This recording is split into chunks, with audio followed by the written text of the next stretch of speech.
And hey guys, I'm here with Jessica Smith. Wanted to have a chat with Jessica about private practice, working for somebody else, just various stuff. She's one of our Reboot Insiders Club subscribers. And good hmm to see you, Jessica. Thanks for having me. Oh, you're welcome. You're welcome. So what's going on? Well, I have my own business at home. I have a really awesome home office. And I also work for a gym that's local, which is a great job, but it is still working for someone else. And I'm juggling growing my home practice while working for somebody else. The time demands, the physical demands, all that stuff. And I'm really bad at networking. I don't find that to be a high skill for massage therapists. Mm. There are some who are good at networking, but even I am not super great at that specifically. How many hours a week are you working at this facility? I Meaning can not, see up to 8 clients, and those are various times. So I'd say 8 to 10 hours a week, oh, that's pretty good. That was hands what I on. was hoping. When I worked at a chiropractor's office, it was about 12 hours a week, which like gave me another 8 to 10 hours that I could, grind out stuff on my own if I Great. was in Mhm. session with clients. Yeah, Yeah. yeah. They want me to work more hours, but at this point, that's all I can give them. And what's up with that? Like, why don't you just like work for them more instead of being in private practice? I like my commute when I work from home, and I make more money when I work for myself. Yeah. Where are you located? I'm in South Plymouth, right off of Cape Cod. Okay. Yeah. So Massachusetts, correct? Yeah. Yeah. Therapists have to work it out for themselves. I'm a big fan of a home studio. I'm also a big fan of private practice. A lot of therapists I talk to, they think I don't teach table work. I don't know why. And they think, you can't do my work unless it's on a mat, or they can't do it working for somebody else. And I Mhm. don't think so. Somehow that's gotten lost in my messaging. Like, I just meet the therapists where they're at and continue to build them up. Yeah. What I don't want Well, is go ahead. for your hopes and dreams to get just crushed. Right. Right. Yeah. Well, the funny thing is, when I started working at the gym, and it's fairly new. One of my conditions was that I could practice Thai. And so they just actually gave me a new space, but they made space for me day one because I caused a huge wave of interest. Day one, I brought my mat in. I parked myself on like the stretching area they have in the gym, and I just started doing free work on people. And I had Thai clients booked. My first week was all Thai. Oh, Now it's awesome. really mixed, but yeah, so I do both, and I do both at home also. I have more room at home though, Yeah. but yeah, I do the mat work. I like the mat work. I would say, yeah, continue building where you're comfortable, and it sounds like you're a little more geared towards private practice. You're just trying to figure out how to make the business side work. Yeah, I just getting my name out there is it's that's all I needed to do. It's all I need to do. I redesigned my website based on your videos actually. Uh-oh. And well, I started getting calls from people and people started booking me online. I just made it really simple and really easy to just click a button to schedule with me. Yeah, And people started scheduling with me. So, and good. my clicks went up 100%. So that's been helpful in and of itself because I have a hard time going places and selling Well, myself. Jessica, if you don't mind my asking, how old are you? 27. Okay, so I'm 44, and I made a comment recently in a class where I was like, "Man, I've noticed that the students are getting younger." And Dee Dee, my teaching assistant, was like, "Nah, bro, you're just getting old." I'm Yep. teaching a lot of therapists who are younger than me. I'm in this Mhm. weird gap between the school owners who are in the 60s and the students who are in their 20s. Yeah. And I'm Yeah. showing them how to use TikTok to market and promote, and that's a weird message for a school owner who doesn't even think Right. that's a viable, platform. Mhm. Long term, I want you to do what you're happy with and what really sets you on fire, in addition to what pays the bills. Mhm.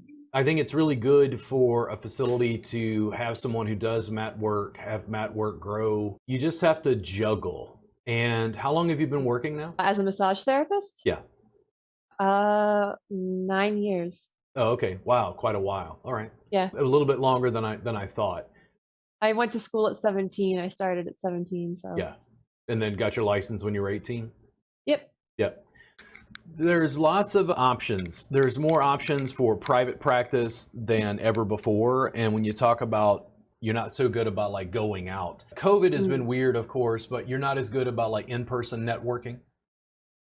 Right.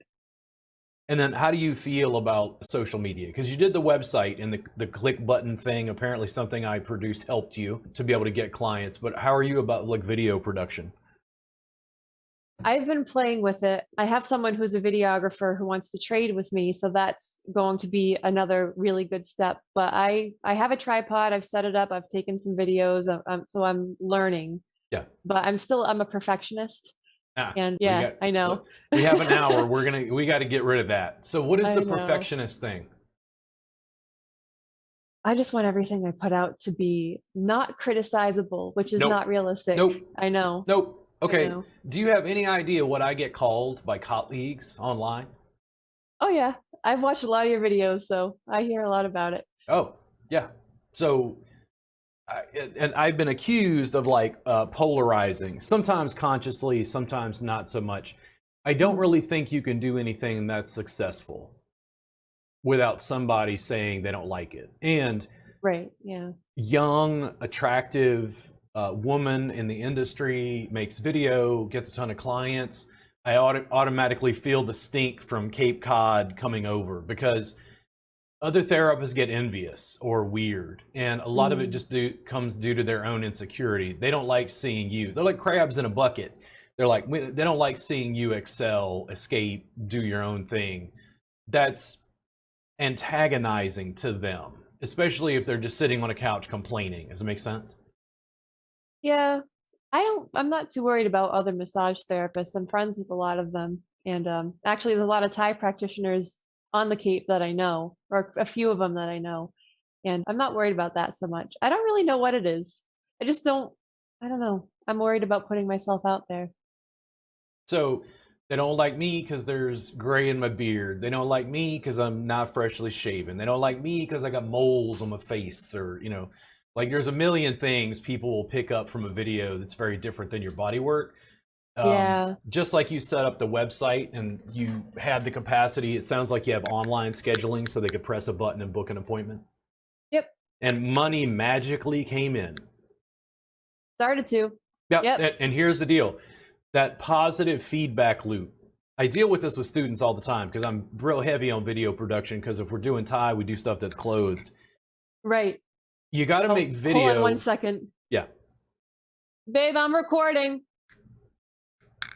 Sorry, my fiance just came home. That's fine. If you need to talk to him, just let me know. I can pause for a second. So he's good. The issue is we have to develop a new positive feedback loop. When you changed your website, set up online scheduling, and clients booked, how did you feel about that? Oh, that felt good. And you're like, ooh, I want to make the website even better, right? Yeah. Mm-hmm. Video. Right. I think what it is sometimes the therapists, they don't see the direct link. Yeah. I had somebody tell me years ago, there's like 1,300 YouTube videos on my YouTube channel. And they said, I don't understand, like, how are you making money off of those YouTube videos? And I'm like, oh my God. YouTube is owned by Google. Yeah. YouTube is the second largest search engine on Earth. All those YouTube videos are backlinks to my website, which promote, advertise, and market what I do specifically. Yep. It's not about ad revenue from YouTube. It's about more people seeing my work, wanting my work, scheduling, and it just became effortless. The positive feedback loop went from the website and booking to video. I don't think people understand. I mean, think about it from a massage therapist perspective. I come in completely clothes on, mat base, push the table over, go, hey, let's change the industry. And they're like, fuck you. Fuck you, white man. And I go, oh, okay, yeah, well, let's go ahead and change it. Yeah. It's totally different when you do it. Does it make sense?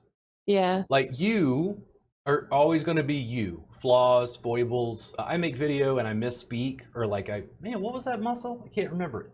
I don't think there's any lack of professionalism, and in fact, those little foibles, flaws, errors, Mhm. What I notice is people go, man, but Robert, he's real. Right. And they connect with me. Now, some people don't like it. There is this divergence, that polarization, but the people who like it are even more rabid. I mean, Right. I went to a private subscribers group that you're in, said, hey, has anybody got some time? Want to do a quick podcast just because I have a day off. I'm off editing videos, and I'm like, just do another hour podcast with Jessica. Why not? Give her some free stuff. Now, once you've done this with me, do you feel more connected to me having this conversation? Oh yeah, for sure. And would your clients, if they saw a video of you regularly, feel like more connected to you and be reminded to book a session? Fair enough. Yes. Or did you have that moment where you're like, God damn it, Robert, I saw something. Well, I know I have to. Well, I shouldn't say have to, but I know it's valuable, especially with Thai. When people are like, "What's that?" and I'm like, "Well, it's compressions and stretching and mobilization," and there's no light bulb. Yeah, If they no, were no, no. seeing videos, I'm very verbal. I was a philosophy student. I could sit and listen to lectures for a semester, never crack open a book, and write a 3-page essay and ace the course. Very verbal. But as I teach more and more, I realize other people are not. Part of the reason I'm making so much video is people are very visual. They're making both. all sorts of weird judgments. When I hear compression, mobilization, stretching, that doesn't really, I don't think it's when they see it, they go, ooh, I want that. Right, exactly. Ooh, I want that. And that's a big market force for us. In your area around Cape Cod, do massage therapists make any video with any regularity? Now that I've seen, I've looked. You can eat a market. They don't even have really good websites around here, to be honest with you. No. Yeah. Which I get it, because massage therapists aren't necessarily trained in the tech side of it. No, I don't even know what I'm doing. They think like, Robert came pre-formed, and I'm like, no. Like, a lot of practice. I fought all this crap. I was like, once I got to Twitter, I was just like, I'm done. I don't know why anybody would tweet. I don't get it. This was like 12 years ago. I mean, it was eons, But the tech side is growing. Putting out video, it's like a very open market. Not a lot of people are. And if you're confident enough to go, hey, I'm going to show you how we're going to work on the arm. This person's having a problem with the shoulder. We're going to work on the rotator cuff, a little bit of verbiage, a little bit of video. It doesn't even have to be long. This is Instagram, 1 minute. Those things cumulatively make a huge difference in businesses. I see therapists talk about they're buying customized sets of like pre-formed or pre-packaged social media posts. I have seen ads for that before. Stock photos. Yeah. No, we have such a personalized service. They had to know that Robert was an arrogant, cursing educator, because here's what I do. I don't want Karens in my class. I'm drawing people in as much as I'm pushing other ones away. I think that's what you need in your practice. And to me, that's a very easy thing because it's free. Yeah. A video a day, 365 days a year means in 3 years you released 1,000 videos. Yep. Yeah. I don't know. I have to take the leap. I don't know if I can do it. Is it overwhelming? Yeah, I guess. I mean, I just feel like I have to be perfect as soon as the camera's recording. Like even now, I'm very anxious about this, even though you might not be able to tell. No. But I just feel like my form has to be perfect and my technique has to be perfect. And nope. I know. So here's what you do. If you're me, and I just did it, I said, so what we're going to do, I critique myself because when I'm editing video, I'm like, bro, why do you keep saying so? And it's like it's a filler word. It's a filler word. I'm able to critique my form, critique the audio video, and slowly improve things. Is my website where I want it to be? Social media marketing, email list, video, but if you keep working at it, it gets better and better. That's the artist. Like I started looking at a lot of stuff of Vincent van Gogh. And I'm amazed when I see stuff float across my Facebook feed, because there's Starry Night and a few really famous paintings at his prime. But when I look at his earlier stuff, I'm like, I could see him developing. Yeah. But then you realize, you remember the peak, but it's like people didn't see these years and years and years of practice. Right. Well, That's what builds it. Right. No one ever sees the hard work in the background. They just see the really flashy good results that they get at the end. Oh, Jessica's so lucky. It just comes so easy to her after 10 years of merciless critique, building, bodywork, video production websites. Practice, practice, practice. And refining and yeah. I mean, heck, I do that in my home practice all the time. I just haven't quite jumped to video yet. The other thing is, I would encourage you in the age that we're in 2021, take out the phone and just record snippets. Don't worry about it being perfect. You don't have to formally set up a video shoot. Like if you're going to work with a videographer, that's great. You're working with somebody. But when it comes to your just daily practice, if you just take out your phone, set it on a tripod, record a 5-minute clip, and go, hey guys, I'm going to show you a little bit. I'm going to work on Shelly's arm here. And then you work on her arm for 5 minutes, turn the phone off. Then you just use that later. You upload it to Instagram, IGTV, you upload it to YouTube, upload it to Facebook.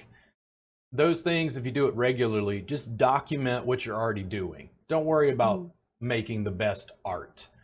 You're not making a formal class. People are expecting essentially reality TV. They want to see in the Jessica's world from your viewpoint. You can give them that. Now, do you just do that on the clients you see normally? Do you ask them, hey, can I just record your arm for a minute in the middle of session? When I started, I've kind of gone back and forth between, is it a production or is it something that I just record what I'm already doing? There was a big jumping off point where I had a fairly good camera like this one and audio, I had a wireless microphone. But what really blew up for me was when I went, oh my God, why don't I just record the whole class? Like, why didn't I think about that before? And it's like, well, you didn't have anybody, a marketer or social media person that, like I had to continue to grind it out because I'd been cutting little clips or I'd work with you, shoot a little video working on your shoulder and upload that video to YouTube, and that's great. But then I went, dude, intro time is 18 hours. You could just record the whole class. And then I started cutting clips from the class. And then what you realized is I could produce just vast amounts of video that I could repurpose for social media. That was just as much me promoting for clients as it was for classes. Right. 2 birds, 1 stone. Yeah. So don't just work on the client and get paid. Work on the client, set up your phone. So, hey, Charlotte, hold on a second. Let me press a button, 5 minutes. You just get the client to sign an AV waiver so you can release that later. Right. I remember you saying that. Just show what you do. I'm serious. Like I did a video earlier for TikTok because I've been wanting to do like coffee and liquor tastings.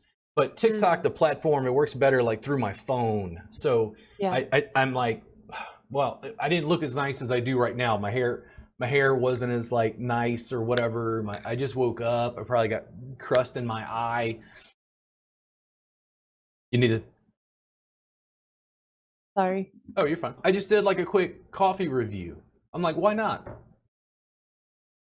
I got this coffee from a local company, did a TikTok, and it's like, why am I, as a Thai massage teacher, practitioner, why am I doing coffee reviews? Why not? Exactly. Because people are interested in it. They're like, oh, this guy, he deals with coffee. But after you do 100 or 1,000 of them, and you've reviewed 100 coffees and another 800 different kinds of liquor or beer, now you have like another audience paying attention to you, and it builds brand. Well, I like beer. Oh, and this guy does great body work. So you're drawing a new audience. Not something I'd ever connect. No, but it's also fine dining. People who are buying $100 bottles of tequila, one, I want to hang out with them. And two, they probably can afford my sessions here in Austin. That's all. Yeah, that's true. Just document what you're doing. It's you. And that's the thing. I think massage therapists miss this because I'll hear this all the time. Well, I prefer word of mouth. And I'm like, this is digital word of mouth. I don't even call it social media. I say digital word of mouth. Yeah. You're using word of mouth. That's great. But how about digital word of mouth? Because they don't think that this is word of mouth. Right. If you go to crab boils or clam bakes or whatever they do in Cape Cod, and that builds personality and brand around what you do specifically. Yeah. You know, you knit. Dude, you could set up your phone and be like, hey, I'm knitting. What I do have are 2 very giant dogs that love all of my clients. Yep. So And anybody who's a dog lover, when I work with Kristen, she has a dog, Journey. And Journey's rambunctious. I'm still trying to figure out how to get Journey to just calm down. But Journey will come and relax and then just lay down on the mat with us. And we've had moments where it's like, oh, is that a good idea? You know, the clients. And I go, I think the imperfection of the dog, like she's working on me and the dog's like licking my, I'm like, hey, stop, Journey. That stuff is very entertaining. Yeah. And they're like, oh, I love dogs too. That's people's response. Personalization. Yeah. Say that again. I could try that, but mine don't fit on the mat. They're Oh, too no. big. Yeah. What do you got? What kind of breed? Mastiffs. Ooh. 150 and 170 pounds. Yeah. I got 2 of them. Beasts. They're huge, but they love my clients. They say hi before we go into treatment. Because I have 2 rooms. Yeah. So.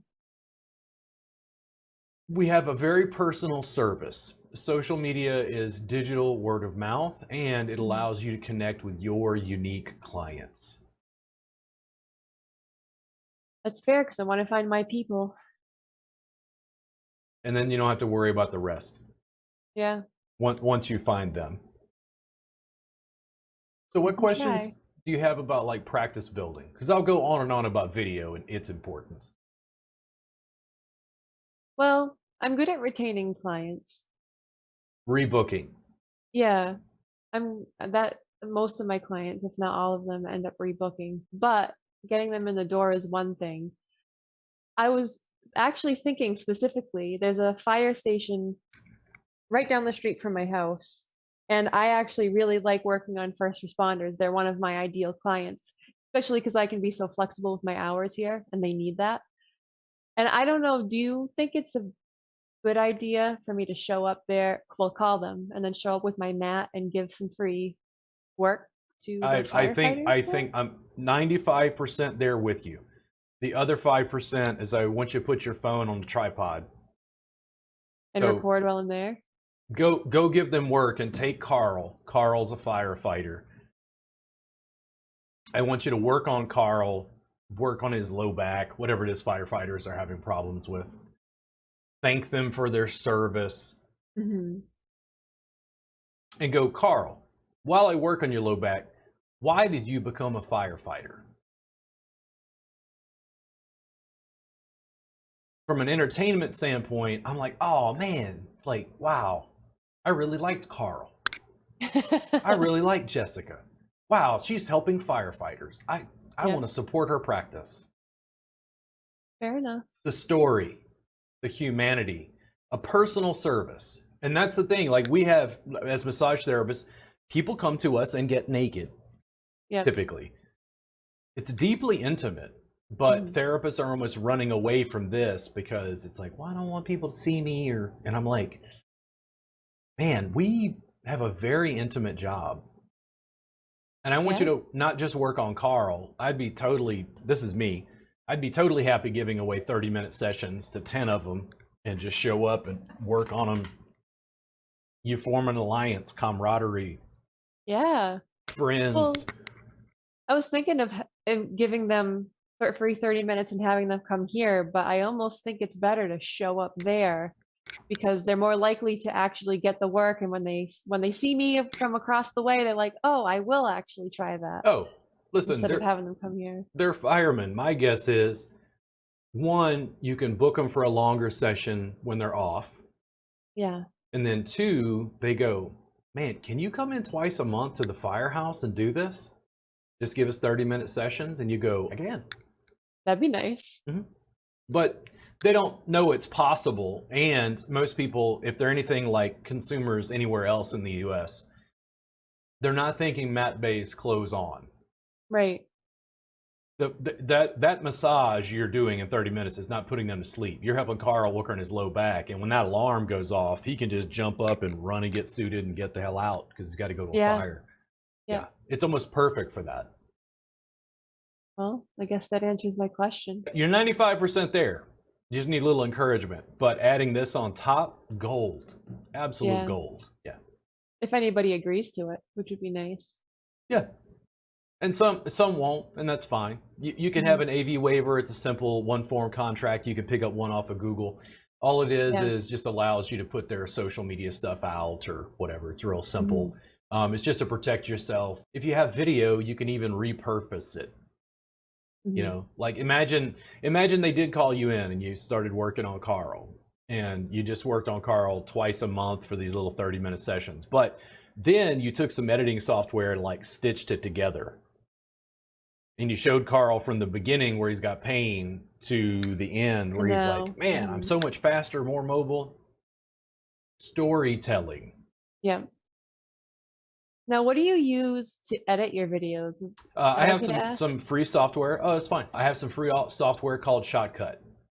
Okay. Video editing software. It's extremely easy to use. I literally learned it from a 19-year-old wearing a hoodie that I thanked on Twitter because he put up a tutorial that was an hour long. It gave me enough basics to, I don't do a lot of narrative. It's not heavy editing. It's not like a film, but it was easy to cut a clip, add some graphics, do some little things. And again, in a marketplace where people don't make video, it made me, you know, look like a rock star. So you're already above and beyond. Yeah. And there's other video editing software out there. They do similar things, some advantages, but I like free. I like multi-purpose, and Shotcut worked. Yep. I might look at it. I've got a fancy one called Pinnacle that I got for like a super discount on Humble Bundle. I didn't even know what it was at the time, and I got it, and it ended up working out really well for video editing. Tons of software. That's really outside of our scope. We're certainly not learning about it in massage school. I know. YouTube would almost make it easier if we did, though. Yeah. I get a lot of, I poke school owners, but in many instances, they only have 500 hours, so it's really difficult to bring people from knowing nothing to, you know, ready to take their licensing exam and be able to go work at a spa doing effleurage. Yeah. Continuing education is where I thrive, and even with subscribers, I could add tutorials on OBS and tutorials on streaming and tutorials on video editing and like the subscribers aren't looking for that stuff. They're not particularly interested. They'll go, well, what kind of camera do you have? And it's like, listen, this is almost as good as this other camera I'm using. And this is with you in your pocket at all times. Right. I know that they don't quite see it that way, and video production, editing, some of those things may help it look more pro, I guess.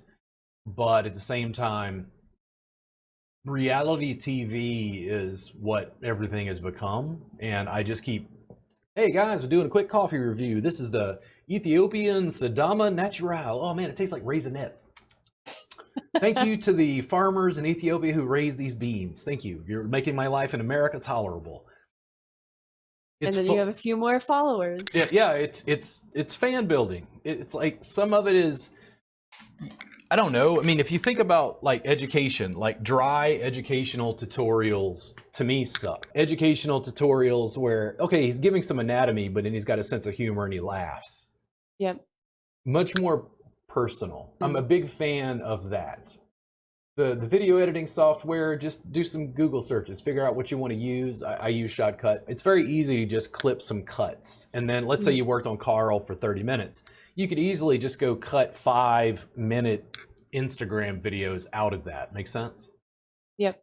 Yeah, just little bits of edits, repurposing stuff. This right here, we may do an hour, we chat. I can take snippets from this, post it all over my social media, tag you.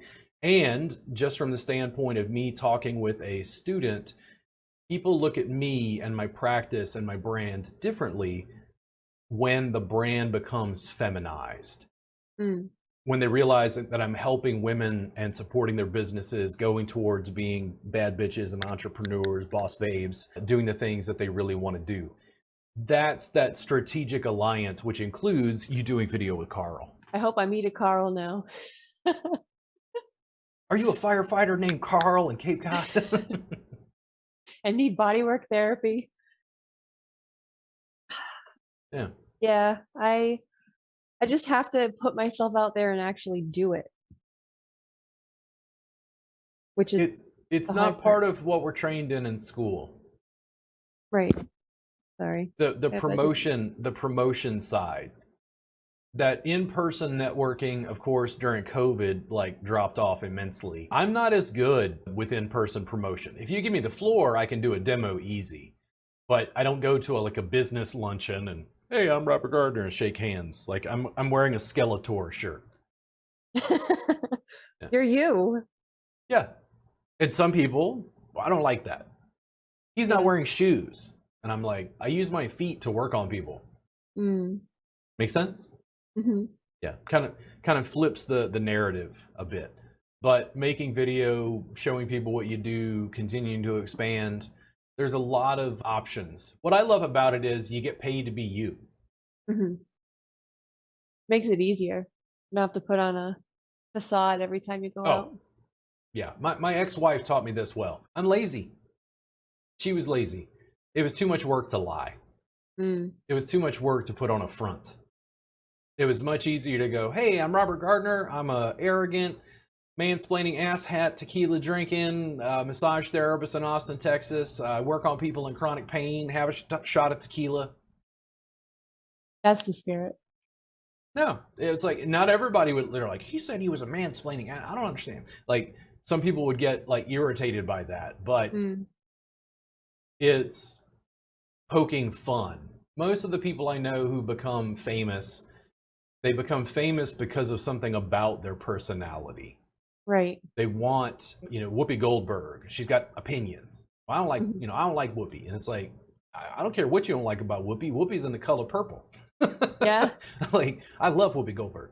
Yeah. And that's the thing, that polarization will naturally happen. But once you've drawn your own clients, it sounds like long-term, you'd probably prefer private practice. And here's what happens. More freedom, more money, more you, more authenticity, everything grows. Everything about our industry is awesome. Yeah. Everything we do. I mean, we don't hurt people, we don't scam people, we don't steal money, everything we do is like make their lives better. Right. That's why I got into this job in the first place.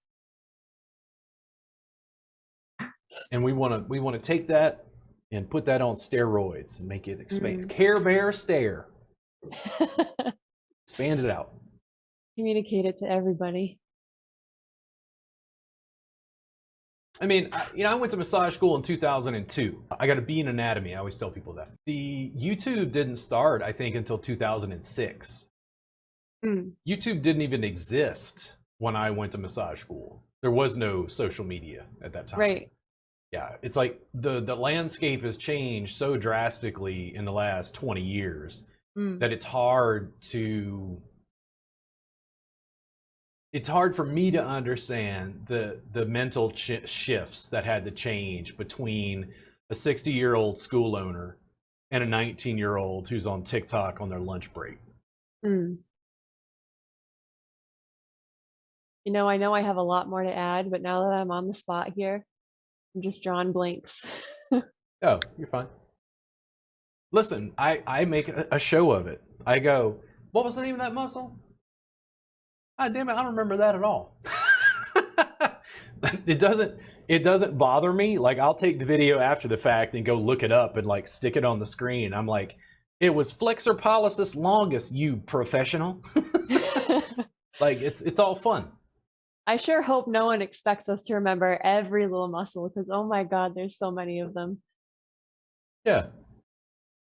It's Although, helping people and documenting the process. yeah, The that's the document important part. part. The document part. You don't have to act. You just turn on your phone and show them what you do. Right. You add that on top of your website and you're good to go. Are you having any specific challenges in business beyond that? Just getting people to know about you so they can book sessions? The only other thing I'm concerned about is taking care of my body enough to be able to keep on going. Because a lot of my work at the gym is table work. And I was actually in a car accident just about 2 years ago, and the table work just exacerbates this. Thought I was getting better, and then I just started working like 3 times more than I used to, and now all this stuff's coming back, and I'm like, oh, I need to take care of my body in order to be able to do the work. So that's the only other thing I'm really Diet, struggling with. exercise, self-care, which is kind of like a catch-all phrase. And Yeah. then how do you find your body responds to mat work as opposed to the table? Much better. It's more like getting a good leg workout in than my right wrist and my neck feeling like they're gonna fall off of my body. I mean, change how you're working on the table. Are you working with the table that's pretty high? Like, are you blending Thai massage with effleurage and deep tissue, or is it more like table Thai? I think I'm blending. A lot of my table stuff is neck work because that's my thing. I really like to work on people's necks. And unfortunately for me, that means a lot of I can't use my body as well because I'm sitting most of the time. When I do Thai work on the neck, it's a whole different ball game. But on the table, it's Well, if you're doing this on the neck, that's really going to take a toll. I Those know. those compressions inside lying to bust up concrete to open things up so you can then go apply pressure are probably the way you want to go. Mhm. I But did that today. it's also your body. Just change it up Yeah. and transition the client as best works for you. I'm a big proponent of mat work in an industry that kind of, I don't know, rolls their eyes at me, but Mm. I don't know. I always get a table-based therapist in a Facebook forum who's like, body mechanics. And I go, yeah, the body mechanics on a mat like completely changed the whole practice. And they're like, Yeah, they they just do. like roll their eyes again. And I'm like, dude, listen, I'm not going to be able to explain to you Brazilian Jiu-Jitsu to Mhm. an industry full of boxers. Like, you've either done it or you don't know. Right. Like, we're not learning this shit in school. Like, I'm teaching it as, continuing education. Walk your clients along to the work that you want to do that's more sustainable to you, that allows you to pull in more money, that allows you to build revenue and have more freedom and follow your heart. The maintenance of your body, I'm 44. I'm having some weird low back pain. I rarely have low back pain. I don't even know what's going on. Mhm. Maintenance. Everything I have, I hate to say this, because I don't want to encourage people to think that like their pain is good, but most of what I know about pain comes from my own personal experience of it. Mhm. When I could work on my own low back, that's how I can help the client. When I was in a whiplash, a car accident, wanted to get started when I was 22. So Yep. all the stuff I know about the neck, I learned so much because of my own stuff. Let's hope that happens for me because my neck is my problem area right now. Ongoing maintenance. Yeah. I work on it as best I can. It's just the more I work, the less time I have to do all the good stuff for myself. But I kind of can't skimp on it. I'm better at it this time. After Work 9 years, I think. work-life balance. Yeah, I know. The problem is too, I have a hard time saying no at the gym, the hours I gave them. I'm booked probably solid through almost the end of October, and my clients are trying to get in sooner. Can And I you have a raise hard time rates? telling them no. I can't no. I'm an Why? employee. I don't the gym would have to do that and I don't think they Go to would. them and tell them you're booked. Yeah, maybe. They don't want more money? That's true. But what happens when they hire another therapist who Oh no. might not have the same? I don't know. No. I mean, everybody's work environment can be a little bit different. I'm just, giving you some thoughts. Like my Yeah. general thought: either you work for somebody else or you work for yourself. In both cases, if you're booked, rates go up. Um, You gotta you're only going to work on one client at a time, so you're limited to how much money you're going to make in that session. Yeah. I'd rather just put the focus more at home and not add the hours and stuff at the gym. Sure. Do you charge more in private practice? Yeah, and I mean, I make 100% at home Yeah. versus the percentage I make at the I gym. like 100%. I know, me too. So I try to be fair to them, but when it Post. comes to decision, Yeah, what I did and what I encourage you to do, it sounds like, coast on the job you have and just work on building your private practice. Make so much money in private practice that you cannot afford to stay at a job, if that's what you want to do. right, that's the goal eventually. I have a totally off-topic question for you Sure. that's related to Thai work. You had shared a post kind of making fun of a lot of things that the industry typically says. Yeah. And one of the things was that they release fascia. Yeah. So if you don't think fascia can be released, you saying elongated, softened, what's your perspective? I had a major, well, there's an ongoing debate. So do you know who Chad Bolding is? I don't think so. Yeah, Chad is a colleague of mine. He's in our private subscribers group, the Reboot Insiders Club. Chad and I have regular phone calls, and we go head to head on a million different things. And Chad is not so fond of the pain science community in our industry. And I don't want to misquote him, but like we kind of argue about this. And then a colleague of mine is Walt Fritz. I'm sure you've heard me talk about Walt before.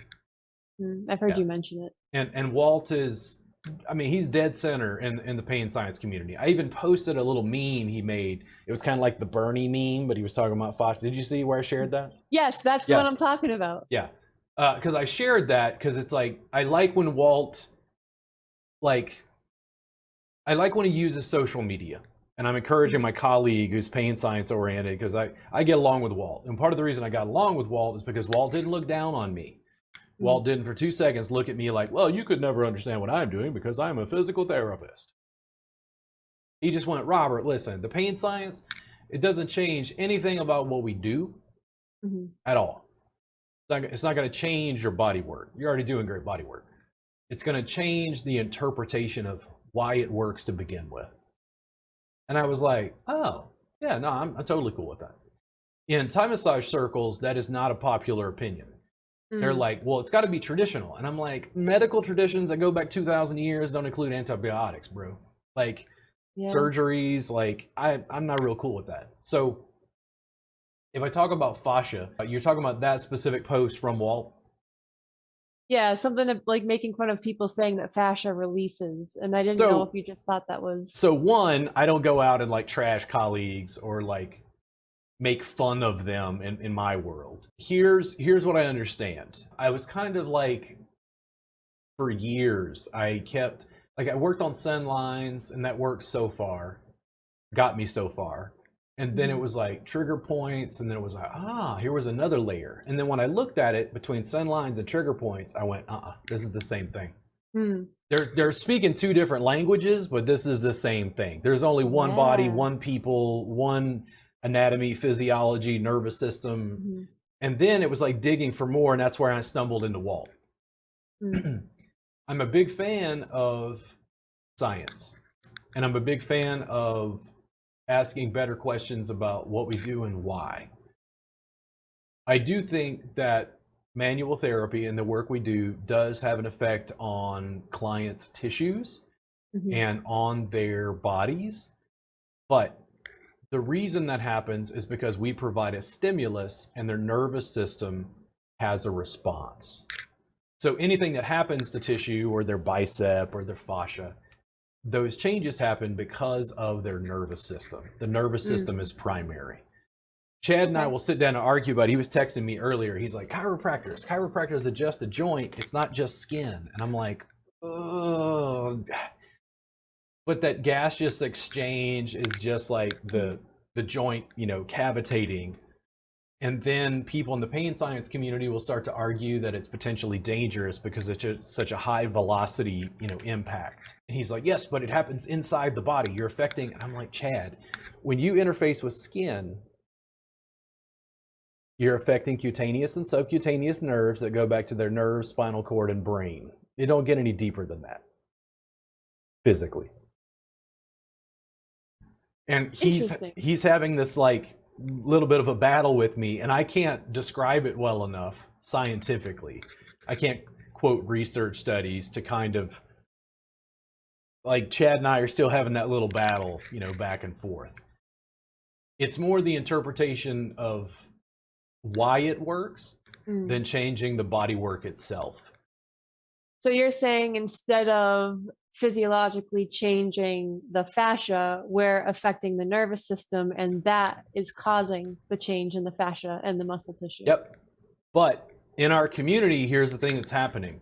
And I'll give this to you real quick. So one of the things I added in video, I'm sure you've seen this. You know, I put anatomy on the screen. Yeah. Musculoskeletal anatomy is a big part of massage school. It's a big part of the therapist think, well, I'm working on the bicep. I'm working on the tricep. I'm working on the forearm flexors or whatever. If I don't include that anatomy on screen, it's not connecting the therapist to what they already know, because they're very anatomy oriented. I'll work on the arm and go, hey guys, when I put pressure here and roll the hand open, we're affecting pronator teres between the radius and ulna. But in my head, I'm like, listen guys, what I'm really doing is I'm delivering a stimulus into the client's nervous system so that they can respond. If I say that second one without the first, they're like, I don't understand what this guy's talking about. Make sense? Yep. You're trying to relate to them. What I'm doing is, and it's not like I don't think I'm having an effect on bone, because we are. If you affect muscle, you affect bone. If you affect tissue and nervous system, do you affect joints? Yes. The skin is the interface. It's like the keyboard. It allows me to interface with the computer. I don't sit down and like put on my website, well, I'm Robert Gardner. I focus on chronic pain management. I'm here to deliver a stimulus into your nervous system so you can respond with relaxation. Now, why do I not say that? Because it would go right over everyone's heads. Yeah, I go problem, solution. Yeah. I go, hey, you're having back pain? Okay, cool. Where? And they go, it's all, I'm cool, okay. And I'll come over and touch and go, listen, is it sharp? Is it broad? Is it like running down your, and they're like, no, it just runs down my back. I'm like, cool, let's get to work on it. I don't go into, like, the plumber doesn't have to explain to me that like water rolls downhill. Right. I just fix the plumbing, bro. Yeah. I don't care how they get there, as long as they get there. And that's the thing.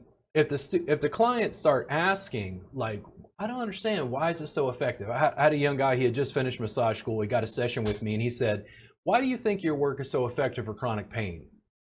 And I was like, ooh, okay, let me phrase this right.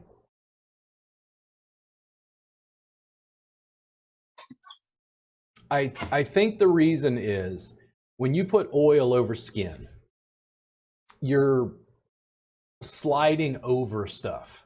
It is having an effect. Effleurage, it's not bad, it's a good tool. But I think with the work I'm teaching, because I'm not using lubricants, because I'm actually getting a grip, I think the sustained skin stretch from the compression I'm delivering gives the client a more intense stimulus that is sustained so that their nervous system can relax, unwind, and downregulate. I don't really agree. I mean, I agree, but I don't think that's all of it. But that's a cool perspective. So why don't you agree? Well, I follow a lot of Tom Myers anatomy trains, and Hey, you don't Tom, like if you Tom? see this, come on the podcast. We'll talk about it. Really? If you come on the podcast, we'll talk about it. Go ahead. No, I have someone you could totally debate for that. My friend John studies under Tom. He would totally, that would be an awesome thing to watch. I don't know. I follow the I'm not saying when the you work. get I'm not saying that holes. the work is ineffective. I'm saying that the explanation behind it could be updated. Is It's that easier? different. Okay. Is that easier way Yeah. to say it? Yeah. Do you think there's merit to the anatomy trains, the fascial connections between the different tissues in our body work? I'm not as familiar with his curriculum and how he's using that. What's the difference between an anatomy train and a sen line? They don't relate as well to the sun lines, but they correspond a lot to the meridians in Chinese medicine theory. Oh, now Yeah. is Chinese medical theory based on Western reductionist, scientific, studied, verified, double-blind Nah, it's based medicine? on Qi. Ah, see? And that's where things get complex. Like I don't want anyone listening to this. If you're a chiropractor, acupuncturist, personal trainer, manual therapist, PT, like I'm not trashing body work at all, including like acupuncture. I don't know a lot about it. My old roommate Brett is an acupuncturist in San Antonio. I'm asking deeper questions about why it works. That's all. Right. Yeah. And I'm intrigued by how the two different modalities overlap so much. In that case, I look at it as different language, same.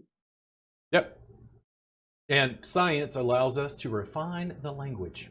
Yeah. Because I'll talk to Walt, and I would talk to Walt and go, ooh, compression. And he's like, and I'm like, what?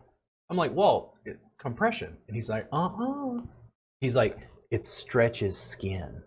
And I'm like, Walt, I can't compress anything without stretching skin. Like, are you arguing semantics with me? You see the difference? Yeah. Yeah, it's why people will get angry at Walt. Like, for me to come in and take Thai massage and go, well, fuck it, let's update the science. People are like, you can't. And I'm like, I can do whatever the hell I want. Like, I don't feel stuck or bound by traditional Thai massage, nor 2,000-year-old medical theory. I know that it seems to work, but one, I have a vested interest in making it better. And two, I think science is good. I want a scientifically verified manifestation of like, why does this work? Because I have a vested interest in being able to teach it to you to be able to help your clients, to help more people in pain. That's my real Buddhist easing suffering thing. That's really where it comes from. So when I talk about, Tom Myers, no, it's not, I don't have any issues with Tom. If you see this, Tom, you want to have a debate, whatever, it's fine. I don't think it holds up to scientific scrutiny, the explanation on why it works. Does it make sense? I'm not saying that anatomy trains is a bad explanation. Do I think sen lines is a bad explanation? I'm hoping not. I still teach, my intro Thai, I still teach sen lines. I still use them all the time. Yep. Do I think I'm stimulating a magic line that crisscrosses the spine through their chakras, that opens up a portal that energy pours out of their hands and out of the top of their head, out of their halo, their their crown chakra? Sounds just like you. It sounds exactly like me. Well, I'm going to have a little bit of Ethiopian Sadama, and then we're going to cleanse your chakras. Yep. Nice mug, by the way. It's the explanation. Yeah, the explanation. Oh, do you know who this is? Do you know who this is, by the way? I don't know. This is Osho, also known as, I knew him as Rajneesh because I got a book. His cult and followers are responsible for the largest bioterror attack on American soil. Oh. I don't know how I feel about that. I don't know either. He's a cult leader. Yeah. Or was, till he's gone. Interesting. So don't feel like you study with me. Don't feel like you can't study other people's work. Well, and the more I think about your perspective too, you can't try to affect the tissues we affect or try to affect without stimulating the nervous system. So technically, you're not wrong. Well, and it's why people will start to get mad at Walt, because they're like this weird, it's like Newtonian physics, you take a rock, you throw the rock, you measure the forces on the rock, and you know where the rock is going to land. But when you got to subatomic particles and then the movement of galaxies, they were like, it doesn't work. Yeah.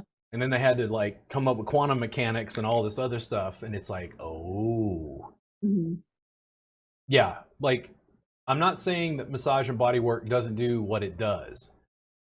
I'm saying that the explanation of why it works could be updated. And that's something that probably Tom Myers has attempted to be called a task on.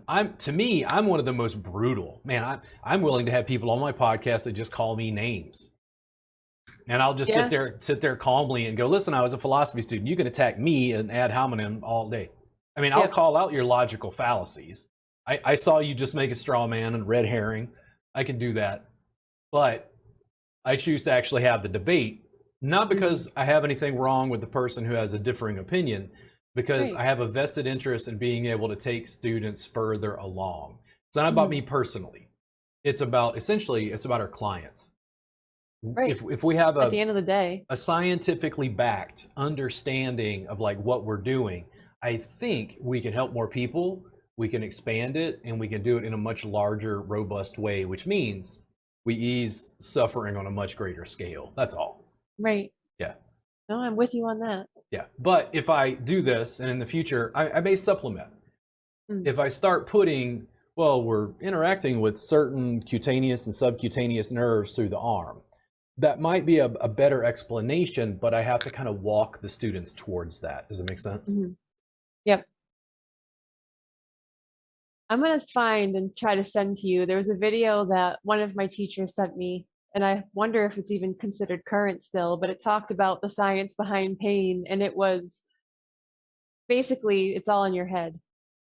And talking about how, I guess the psychology of pain, but it talked about the flexibility of the brain.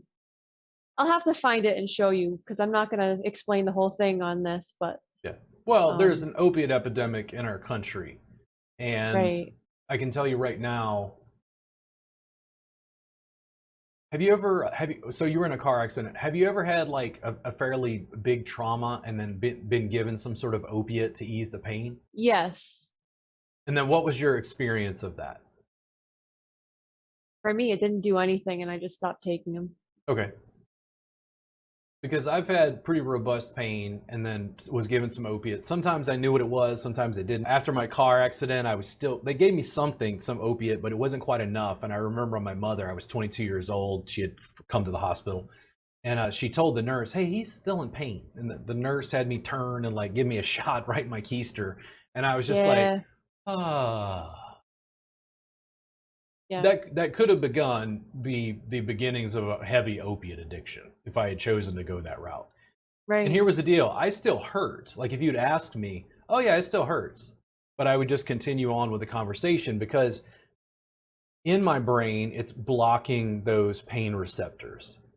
So you're still getting a stimulus from your body, but there's no pain. Then we start to talk about, and I think this is really interesting stuff, psychologically, emotionally. I see a lot of women, they have very severe menstrual cramps.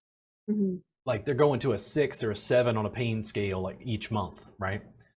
The emotional association with the pain. So there's like anxiety. It's not just the physical sensation. Now there's this emotional and psychological thing like wrapped up into it. Opiates help with pain, and it ain't just physical pain. It's in the brain. Yeah, it's why opiates are so addictive, because they're going to that very base part of the brainstem and affecting respiration, blood pressure, the heartbeat, all those things. You're bypassing the frontal cortex, going to a baser piece. When we're dealing with chronic pain management as manual therapists, I'm trying to deliver something that is, one, not addictive, and also is really harnessing all those things related to connection. All the positive associations we have when you see a picture of the Madonna and child, the baby Jesus, and she's got the baby cradled in her arm. It's everything that a mother does. All this massive skin contact from the top of the head down to the feet, and the baby's safe. That is essentially what we're delivering to clients. what I've seen over the years of people's emotional, psychological set from getting body work regularly. I love when clients come in and do this. One, we're working on some pain thing, and they come back and Mhm. go, you know, my relationships have gotten better, and I'm like, cool, Yeah. Yeah. Well, the mood improves when the pain's not there. because they're not. Yeah, if it's a woman, she's not going to snap on her husband or vice versa. They're calm, they're relaxed. Yeah. Like, I'm not a nice person when I get stuck in Austin traffic. We help, you Yeah. know, lower blood pressure, Right. lower perspiration, respiration, lower heart rate, make Mhm. people more calm, and those sorts of things connecting to, like, you know, physical pain. One of the things I don't tell clients is, like, when you said it's all in your head, and I know you weren't using it in that I didn't mean it context. like that Yeah, I though. understand. But imagine from a pain science perspective if I was like, oh, well, it's just all in your head. Because how you express it and explain it is, I think, just as important to our, like, personal connections with the clients. One of the Yeah. things, I have clients all the time, they cry in the intake. I haven't even Yeah. touched them yet Yeah. because I'm asking a woman, hey, what are you dealing with? And then they start talking about severe menstrual cramps, and then 20 minutes later we're still doing the intake, and they're Mhm. going on about how they had a miscarriage and they had this and they had a, you know, stillbirth, and they had a, you know, it's like all this stuff that massage therapists normally wouldn't even hear. Yeah. All of that emotional and psychological turmoil that goes along with the physical component is Mhm. something that's interesting to me. Right. And it can make the pain worse than it was. Tissue damage isn't the extent of it. And I wish I could keep having this conversation, but I have to go get ready for a client.